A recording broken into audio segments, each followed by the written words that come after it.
Matud pa ni Dulfo, labihang init sa impyerno. Istorya kunos iyang lolo, nagulbo-ulbo ang kayo. Kulang siya sa pag-ugawa, pa'y nibalikan dito.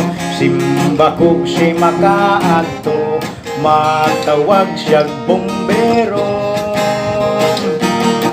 Kadaghanan nga nangamatay, may sagol yun nga bumbero. Dunay mga abogado, engineer, pulis ug sundalo. Sa tunga sa impyerno, may siripinti kuno'y pitoy olo. Magtawag siyang sundalo, iya kining iparapido. Nabungog siya sa buto-buto, kay ilakining kidortido. Nagkabuang siya og dagan, nasaag siya sa purgatorio. Lahi kuno sa purgatorio, kay murag syudad hayag kaayo. Kaya nanagpuyo dito, pulos di ay mga santirmo. Sa kalibutan, daghang dautan nga mga bisyo. Gikalimtan na ang Ginoo, gipalabi ilang bisyo.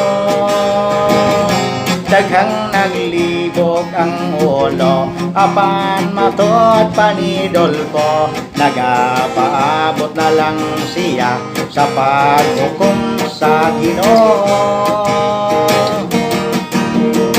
Sa kalibutan, sa buhi pa kitang tawo. Daghang mga tinohan, may iglesia, may katoliko. Ang uban nga tinohan, ilang hadlokon ang tawo.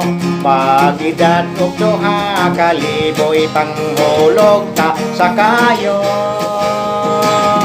Mga gapos kitang tao, kung di malangit, maimpirno. Kung mapunta sa impirno, isumpa o ibarbikyo.